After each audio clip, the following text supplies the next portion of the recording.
Hi, I'm Mario Evon, and you're listening to Talk Truth, a weekly edutainment podcast discussing the things that most people are afraid to, but from a Jamaican perspective. From relationships, sex and sexuality, to the ins and outs of entrepreneurship, in this space we speak about almost anything with the intention to inspire, educate, entertain, and create a fair and balanced space where your truth shall become your power and set you free. Welcome to episode number 36 of Talk Truth. Yeah. Yo, I'm going to drop a one run in there. This Sunday we're going to speak about preserving Jamaican culture. I have with me a lady of the soil who has been involved in the arts for practically all of her life.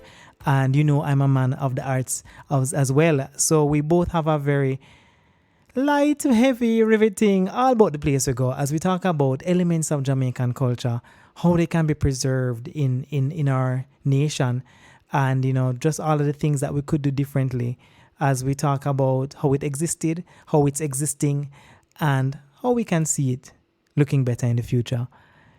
So my Talk Truthers, as you know, subscribe to my channel on YouTube. Yeah, because the podcast is also on YouTube, and that channel is at Mario Evon. And I want you to subscribe to the podcast on your podcasting app. People can use anything from Spotify to Stitcher to Google Podcasts to Apple Podcasts. We are everywhere. iHeartRadio. Whatever you like to use, I'm sure you'll find us there. Just search for Talk Truth with Mario Evon. And remember, podcasting apps are the best way to consume podcasts. It marks your spot, it keeps your episode, shows you what's played from what's unplayed. It's just so much cooler than doing it in a browser. So stop using a browser link. Subscribe to me in an app. All right, guys, let's check out the episode. See you on the other side. All right, guys, this is our next episode of Talk Truth, and I have with me an old friend. Again, I would say another multi-potentialite, but definitely a woman who has learned and does a lot within the areas of arts, culture, and entertainment. And she goes by the name of Maria Hitchins. Welcome. Good morning. Hello. Hi, Mario. Hi, Maria. Tell us a bit about yourself. Where you hail from, and I don't know. Tell us something. Tell us about Maria. Wow, this is always a very challenging question. You kind of want to concise I know, all I the like stuff it because that I've there's done. so much, right? Well, we'll get into more. Right. Well, born in Kingston, aka Yeah. St. Andrew, because we all just say Kingston. Right? And yeah, grew up in Mobay for a short while because my dad was posted at the airport there. And then eventually we all moved back to St. Andrew. And from there, dance has just always been a part of my life, been on stage since I was 3. And, you take the typical steps. You start at school, and then, that masquerades into a more seasoned or professional performing dance group. And it just grew from there into TV production and, you name it. Right. It evolved into spaces that you probably didn't even think about at the time, eh? No, absolutely not. I But you knew mean, that but you knew you're yes, passionate about the arts though, always. always about the arts. I mean, I have done JCDC performing with all the schools that I've attended from primary, high school. I have represented Jamaica abroad at, international arts conferences. I produce radio shows, international radio shows that cover sound system culture. So, it's not just dance, but it's really Jamaican culture. Right, right. Well, I have to confess how we know each other because that when I met you, you didn't meet me. I first saw you on the JMTC stage when you were playing. It was one of those leads like Cinderella. Which one was it? It would have been a It, couple. there was a couple, but you were like a princess It role, was and it was some. probably, well, yes, I did Cinderella, and I would have done Peter Pan as I think it well. was. I think it was Cinderella. And let me tell you guys, I had the biggest crush on Maria Oh Hitchins my because Maria God. Hitchins was like lead role in like a bunch of the JMTC plays. And for those of you who are not Jamaican, it's the Jamaican Musical Theatre Company. Jamaica Junior Theatre, and pretty much they put on productions and Right. local versions. And boy, I was so impressed by you. And it wasn't that time you were doing more than just dancing. You were singing, dancing, acting, triple Yes. threat. Yes, yes, yes, yes, yes. I And mean, GMTC holds such a dear role in my life. right. And in terms of that was why another part of your performance foundation as well. Absolutely. I did GMTC for my entire high school years, Yeah. including productions of Fame, um, Lion King. We did several of them, Cats, and so on. But what it is was that you found yourself in a space with people who were like minded. Oh You wow. know, Yeah. all of a sudden you entered a real musical world where, as you pointed out, it was not just dance, but singing and acting and makeup and costume and And lighting and lights. stage. Yeah. Yes. It really did change my entire life in terms of how I viewed performance. I never really experienced it like that until JMTC. Yes. And that certainly is one of the organizations that we can see there is a decline in terms of support for. Definitely. I really wish we were able to even spread it around the island to have, other chapters, because lots of young people could really benefit from that. Absolutely, absolutely. It did change my life, and we didn't say what we're talking about, but we really are talking about the preservation of Jamaican culture, Yes. and by extension, the preservation of culture in any space. You proceeded to do some more formal studies because of your passion. What did you do like at the tertiary level and beyond in terms of the arts? Well, to be honest, my area in terms of studying the arts has been completely organic, just naturally in the field. Okay, right, So I haven't gone to school of dance per se or some other international dance institution. So I have been taught by, great dance masters such as Lantoinette Steins, Tony Wilson, Monica Lawrence from Stella Maris, and so many others. I've done summers, though, at the School of right. Dance when I was in high school. But in terms of tertiary study, I haven't gone to a formal institution Also, because I was just assuming that those were arts, so your other stuff was non-art related. Then non art related. But guess what? Everything really is related, everything is because, related. for example, my first degree is in tourism. Got you. And I have worked in the industry in terms of being an entertainment coordinator and Oh so on yeah. and so forth. Um, I also have a teaching diploma from UA, and that is in geography and social studies, of which Interesting. tourism would fall under those subjects. And Interesting. now I am waiting, fingers crossed, Mario, I am Yeah. waiting on a final report about my thesis, Masters of Philosophy in Yeah. Cultural Studies, where I did my thesis on Jamaican street dancers. Okay, so that one is the one that comes closest Yes, to the field. yes.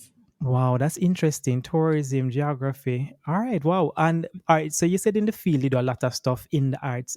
Would you say that's what your main job is in terms of how you live through the arts? Well, hmm. I know, tricky, right? Very tricky, because live in terms of it continues to feed my soul and inspiration, but not Absolutely. live in terms of monetarily what pays me, right? So primarily what really pays me is my job in media. I do a lot of TV and radio productions, Right. and that covers politics, it covers sports, it covers entertainment and culture. But yeah, my passion, dance, has never left me. So, regardless of whether I'm working in media or tourism or some other area, dance is always there, which is why I also formed Dancers of Jamaica, which is my advocacy platform. Right. And Right. Right. so, when you talk about, something to live for, dance is always there. And I mean, that's a good segue in terms of what pays us in the performance world and advocacy and how we can preserve and how we can improve. Um, what would you say? Why did you choose to become an advocate? It'd be a good way to lead into it. Why you thought it was necessary to even advocate? Well, firstly, having danced for so many years, I was struck by, the absence of dancehall from my formal dance classes. Right, So all the companies that I've danced with, all the dance classes that I would have taken, with some of the persons I earlier mentioned, nobody mentioned dance hall to me. right. In Nobody, your earlier days. right, nobody brought in an instructor to teach dancehall or per se to choreograph. This is again in my junior years. So it was not until I would have gotten to, a university age, and then you'd have seen Lantoinette Steins and others now, Fusing bringing it. in dancehall. Yes. So Hmm. I was like, but why? If it's created by our people, why is it that it is shunned to some extent? And so based off that, and even in attending other person's dance shows, dance hall, you never used to see it a lot. No, of course, and maybe even up to 5 years back, yes, you saw more. You saw dancer, but in the earlier years, it wasn't there. It was the typical ballet and modern and jazz and all of that and folk, but not so much dancehall. So I decided, yes, I'm going to advocate for dance in general, but I do have a A special, special place for yeah, dancehall. special place for dancehall because I felt that it deserved to be treated equally, and most certainly because it was a genre created by our own Jamaicans. I agree. For our non-Jamaican listeners, what is your perspective on why that happens? Why you think we have placed it where it's placed? And I'll probably share my opinions on that too. But yeah, what's your feeling on that? Well, what is most obvious is because Jamaica still operates, unfortunately, with a large emphasis on classism. And Right, so when you look at it in terms of, especially in the formal arts world, they're going to place things in terms of high art and low art. And low art typically are those practices that the masses love, the masses create, and the masses gravitate to. the And the grassroots stuff. masses, yes, and the masses are usually those from the lower or poorer economic classes. And Right, that's where dancehall falls. And so where you have the funding, the people who sponsors dance events, and the people who own dance studios and more established companies, they are not from those areas. And so you're gonna naturally find that the support for dancehall is very slim. right, right. And I will throw in that coming from that colonization and that British kind of background. I think a lot of that was handed down, and then general this kind of Christian culture as well. Yes. I think a lot of those things also tie in. But I would agree with you.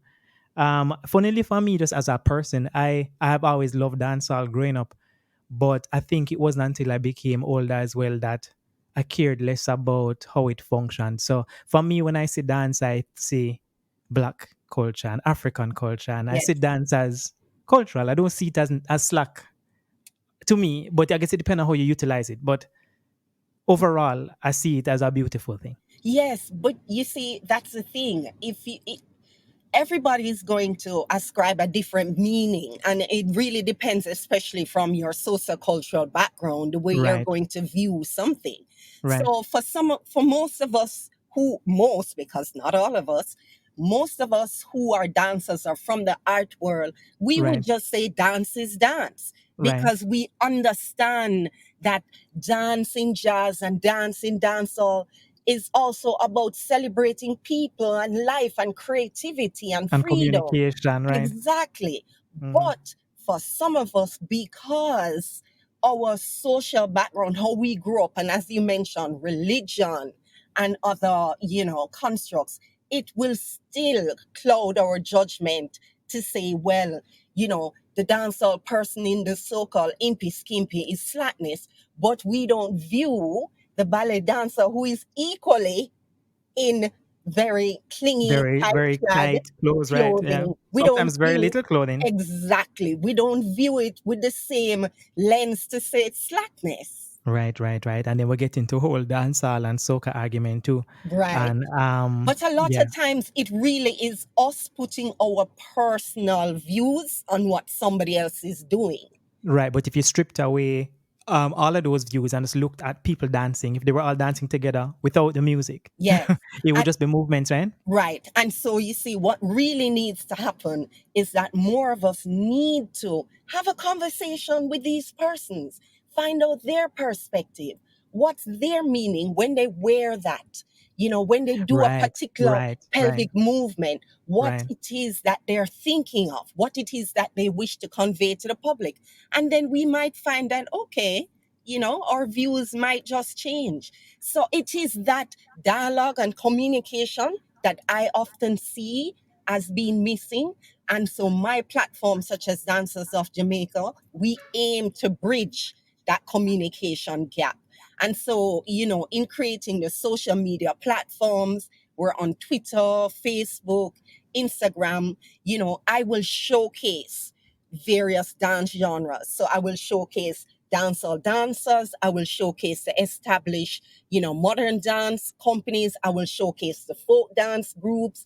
I will showcase Jamaicans who are excelling in ballet right, internationally, right. because we want to create a community that can see everybody and that can say, okay, well, I'm in dancehall, but I've never actually seen and known that a Jamaican has been the choreographer, for For such Lion King or international something, stars, yeah. for Lion King, Hmm. and other such international productions. And in so doing, I'm trying to break down some of those sociocultural barriers. That's important, and I think the more the merrier.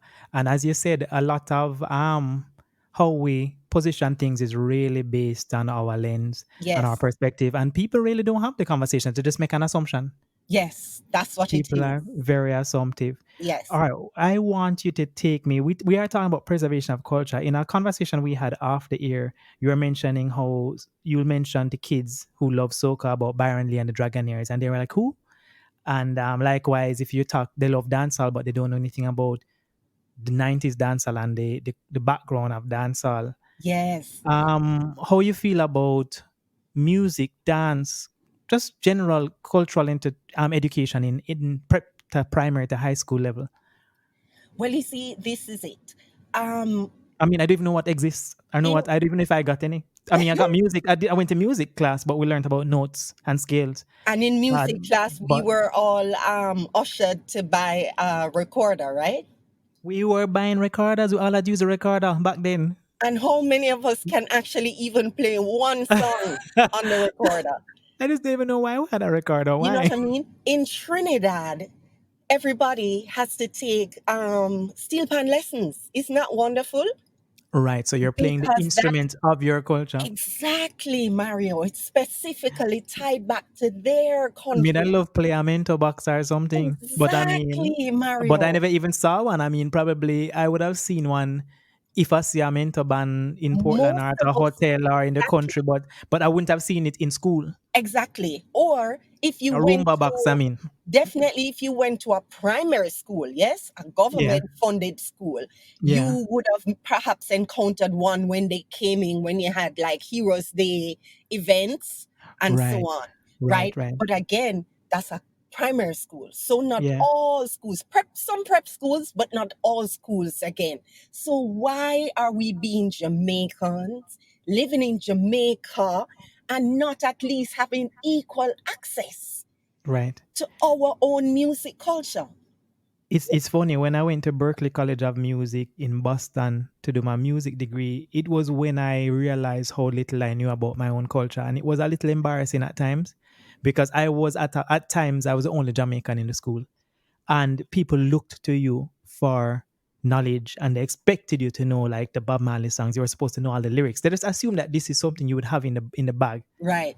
And when I never had it in the bag, it was awkward because there were people who loved reggae so much that they could tell me about everybody. I mean, I talk history, how them born, how them dead, how them grow, how them sing. And I was like, clueless. And you see, it's a similar And situation. it bothered me, yeah. It's a similar situation with dance, and not just dancehall, but even with our folk dance history. Yes, Right, right, because again, when is the last time that we have seen a John Kunaban in real life? right, Not a clip that somebody posts on social media, or not some old excerpt that maybe somebody's running on TV, right, right, again, because it's independence time. We need to have better and more equal access to our own culture. Otherwise, remember, it was last year when they asked the question on Junior School Challenge quiz about which country reggae was created in, and right. two students from two separate schools, right, gave wrong answers. Imagine being a Jamaican child and not knowing that reggae was created in Jamaica. Right, that don't make no sense at all, You right? That know, means that they're totally clueless. exactly. And so, because we cannot depend on parents to impart everything to the children. That's why you have schools. And so, my suggestion would be that all schools should have a culture club. Some schools do, but it's Yeah, not mandatory. And I right, think the government should take that step to make it mandatory. And in culture club time, you have the opportunity to just bombard them with all this fantastic knowledge. Yes, they could form their own bands, yes, right, right. including create names, and out They of could just there they live it, yeah. perform.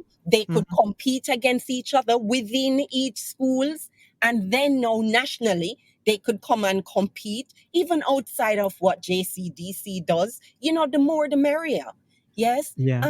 they would learn about, as you had mentioned earlier, what Byron Lee has done. Everybody Yeah. know the younger generation is growing up and carnival, and yeah, and we get to have a nice time and put on pretty costume, or we get to go and watch it and all of But that.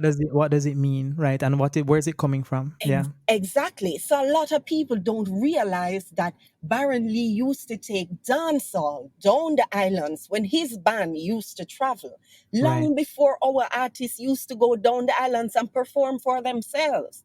And he Yes, just decided to bring their thing back over to our island so that we could absolutely. experience their culture, yeah. And in his band, he used to fuse dancehall. So, and not just dancehall, the music, but the dances. So, Right. whatever dance was popular in Jamaica, he would create the soca version for it. So, you had the soca tati, soca butterfly, soca Dancehall bogle. soca. Yeah, that's true, yeah. Absolutely. Yes.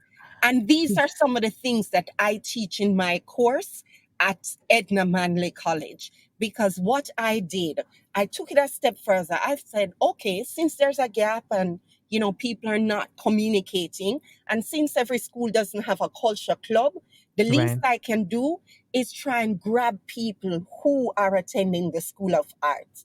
Because again, why should we be graduating people that would not have done a course in Right. an art form that their own country has created?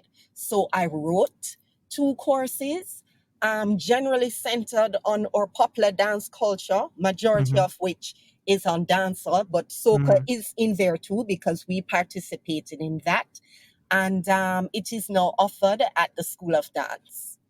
Well, I mean, that's good, Maria. I commend you for it because it's hard work. And it's funny that we live in a country that has such a huge set of entertainers that do so well internationally, which means there's a big disconnect between not teaching the youth about the root of entertainment. Yet, entertainment is one of our big income earners that we still haven't mastered how to monetize properly Yes. and organized. But you see, we can't It's get to monetizing it if we don't see the value in it. Absolutely, absolutely. The And individuals do well, but the yes, country hasn't utilized it as a nation properly. But the individuals do well.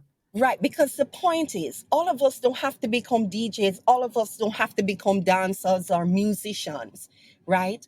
But all of us as Jamaican should value what all of our artists do. Right, That right. should be the point. So whether you have decided to branch off and study accounting, if you should go and live anywhere in the world, you should be able to represent well enough your Jamaican culture because it's a part of your identity. And Yeah, so that is part of the gap that having culture clubs would fill, because at least all of us would have left school with a certain amount of knowledge about our own people, about who we are and where we're coming from, and why we should stand proud. I agree. Well, I mean, in this conversation, it's important again for us to highlight the things that we have done well, even though it has taken some time. So in Jamaica, we have one performing arts school, Edna Manley College, which is in Kingston. We have different performing arts groups that are private, and we have the JCDC, which is a cultural group, government based, that Right, does events. right. Um, They are tasked with, unearthing and preserving our culture. how do you feel about the existing things, digital rising stars, dancing dynamites? You think that's great that we've created even these somewhat commercialized ways to expose dance and singing and art and Um, expose talent? I don't have an issue with it being commercialized, but I wish that we would get equal support for the arms that are not commercialized. Right, Yes. So, on one hand, in order to win a dancing dynamite, really is about you getting the most votes. It's not right. necessarily about the best dancers or Gotcha. who have performed it technically correct. It really is about who gets the most vote. And so In the that very end, but the judges do critique the technicality of it along the way, though, they right? they critique, but it really is about who gets the most vote. Hmm. And Yes. at least it tends to lean more to dancehall. Well, it is more dancehall Well, than it anything. is primarily dancehall, and Hmm. sometimes in there they will add other The components fuse, that right? they have to showcase as well. So Which is good. Hmm. this is where again we would have to either come back to the NGOs, some grant funding or government, support to prop up those competitions and agencies that are not commercial based. Yes. So we have corporate Jamaica doing a great job with propping up the Dancing Dynamite and the Digital Rising Stars. But we need other entities now to come in and assist groups that are not necessarily going to be focused on, being number one, but rather Right. focused on Just technical continuity and ability, right. yes, Hmm. teaching aspect, and just continuity, preservation of the arts. So that That's is like building a foundation and keeping Yes, a that foundation is the strong. area where we definitely are lacking. So, for example, we have Edna Manley College, which is Hmm. several decades old, but why haven't we yet had an Edna Manley College in Montego Bay, Montego Bay, in Mandeville? You know what I'm saying? We need that. We need to have other campuses of Edna Manley is across Edna the island. partially government based, It's right? government, It yes. is government. Wow, that's interesting. And the absence of that expansion means that we haven't really put enough focus on getting the education out to the entire island, knowing Right. that there are people who want it. Yes, because again, they can only accept so many students. You're talking about a lot of students that may need coming from rural areas, so they Right. would need accommodation. Boarding and these things. That's extra money. Right. Everybody can be accommodated on campus, and therefore off They might campus have a rent, yeah. accommodation is more expensive. Then you're talking about transportation to and from school. So if we had put funding and emphasis, we should have expanded by now. It's 2020. Yeah, and the sad catch 22 about the arts is I know comparatively the school fees at Edna are much cheaper than in the United States, but to the average Jamaican, and especially the Jamaican who is pursuing the arts, it's very difficult for them to pay. And so And then to end up in a craft where people view as a hobby, which sometimes may be seasonal, which so it's like it's a tricky. harder mountain to climb. Yeah, it's a hard mountain to climb. Because you have to know, first you have to convince the parents as to why they should take their money for you to go to university to study the arts. The arts, right? Which is always a Yes. battle. Yes, it is a battle, you know. And so parents are going to sit and they're going to look and they're going to judge and say, but how does society view a singer or a musician or a dancer Right, or a right. And painter? What, you want to become a jewelry maker? You know what I mean? You want to become an actor, you know?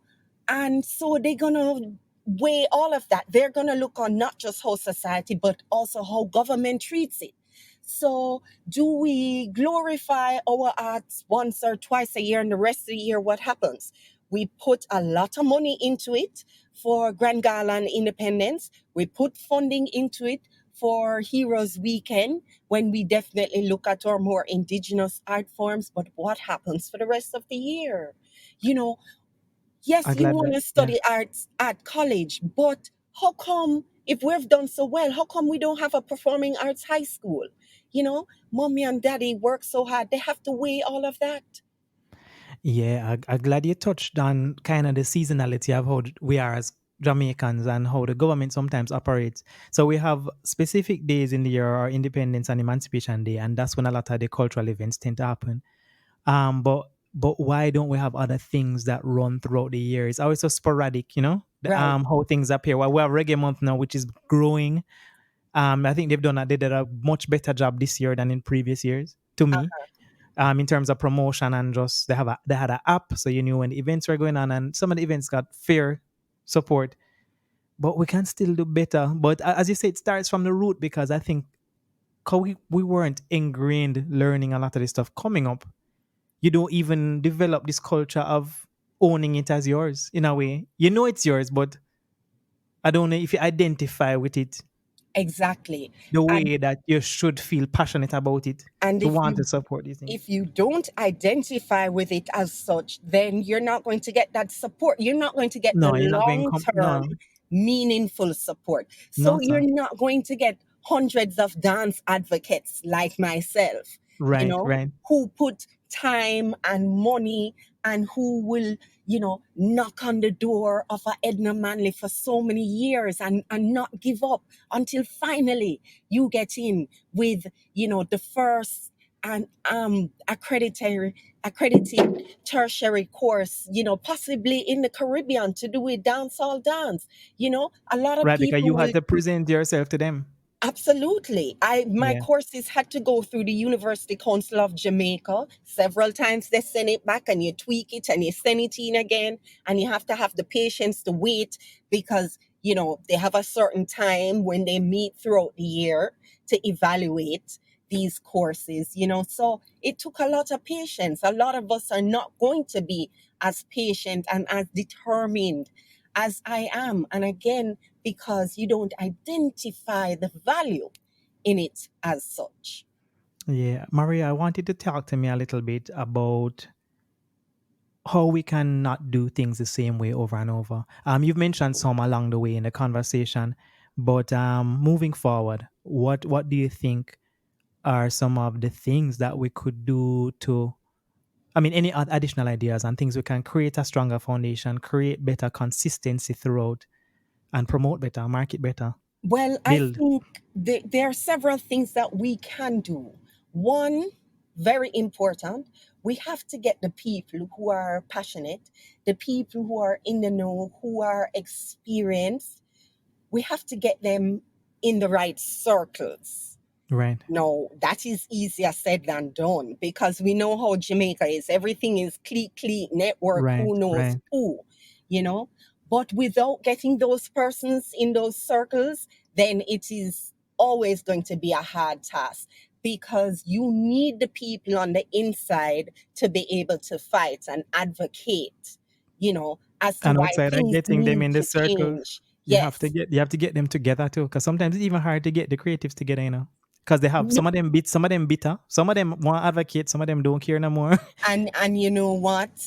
I They're in can't I different can't spaces. wrong them. Absolutely, I Yeah, can't wrong them because several times you have seen different groups and associations formed, and then before you know it, things they're just peter gone. out, and Mhm. everybody's back to square one on their way, on their own.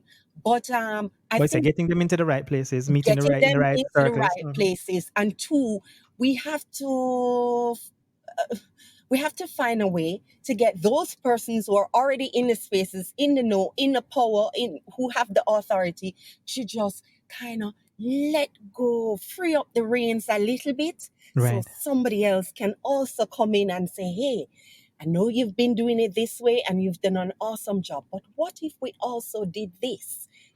Adding on to. So we're not taking away from what they have done, but we now want to add, They you need know? to be inclusive, like how Corona. It seems like we're functioning as one nation, and we're not over politicizing it. Well, I don't think we are. I feel like we're abiding by the rules and coming Yes, together for the to get most through part, this. For the yes. most part, I think we need to approach the entertainment and the culture the same way. Right. And in doing so, and I'm glad you've brought up some of the changes in Corona, because look at how now, all of a sudden, all these schools have been forced in 2 weeks to to change their to go method online. of Yeah, teaching. Absolutely. when So people are saying it couldn't happen. exactly the point, right? If we only have so many spaces, so many classrooms, so many dance studios, so many design studios, and Hmm. therefore that's a reason why we couldn't accommodate other courses or other students. But look, you could have been teaching some of these courses online all along, which would Right, have literally freed up physical space for other things to take place. right. You could have been teaching certain courses where you just place the content online and it frees up the student at whatever time to go and interact with that. If they have any questions or when it comes on to discussion time, then you would have set times where again you could meet them online and have those discussions. Yes. And that Right. would free up the art students who also need to work in order to pay their school fee, right? That would Yeah. free them up. And they would have gotten the education. It would have been mandatory. So you They would still would have still covered all the fulfilled bases. Yeah. requirements. Exactly. So my Hmm. hope is that with this, because there are always opportunities out of, disasters. Yes, my hope is that our educational institutions and other agencies will now look at that and move forward and see what areas can we change in order to make all of us more productive. Yeah. Because Speak. in Mhm. in the immediate moment, it's not that we're necessarily going to find the money to build more schools, because even if we do, it's going to take time to do so. Right. So while we are waiting on that, how else can we accommodate the arts? And it's such an interesting time now that because of the coronavirus, there's pretty much no arts going on. I mean, not really, but you know what I mean in terms of the functional part of it, the performance part of it has been but almost destroyed. But but there's but on other the things f- emerging. but on the flip side, Mario, because of corona, do you realize that it's the arts that so many of us are depending on to keep us sane?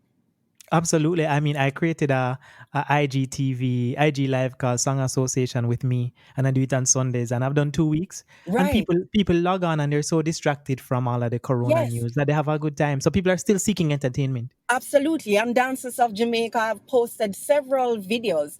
Most recently, one by the dance ministry, OBOG, where their members, they all knew one particular choreography. And so they just all performed it in their personal spaces at Right, home. right, And right. then they edited everybody together in one really beautiful, graceful video. I'm And gonna check it so, out. again, it is the importance of the arts. And I hope that after this, more of us will bring, our time, our effort, and dollars too, the money, towards supporting the arts. My last question for you, Maria, is based on your experience, how difficult is it for a person like yourself, or how difficult has it been to get into the spaces that you need to get into to make change? And how would that be easier for you? On one hand, it hasn't been as difficult because I've been involved in dance for so many years, and I have been involved in dance with so many different companies. I haven't just stuck with, company dance theater with Tony Wilson or JMTC or Stella Maris. I have kind of cut across and I've worked in different capacities with different dance entities. And so because of that, my network is wide.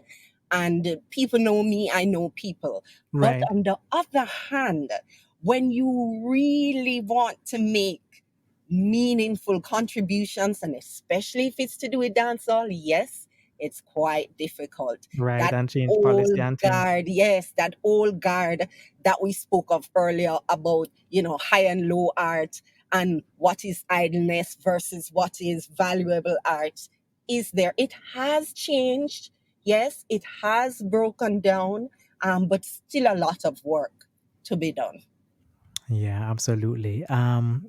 What are any future plans? Anything on the fire for dance advocacy right now for you? Um, Or after same struggle, same fight? Well, absolutely. I continue with the platforms on social media. For Hmm. example, on Facebook alone, I have over almost 20,000 followers for Dancers Nice. of Jamaica there. If Yeah. you follow us on Twitter, I usually go viral at least once every 3 weeks. The videos are there to prove it, to look on the Right. views.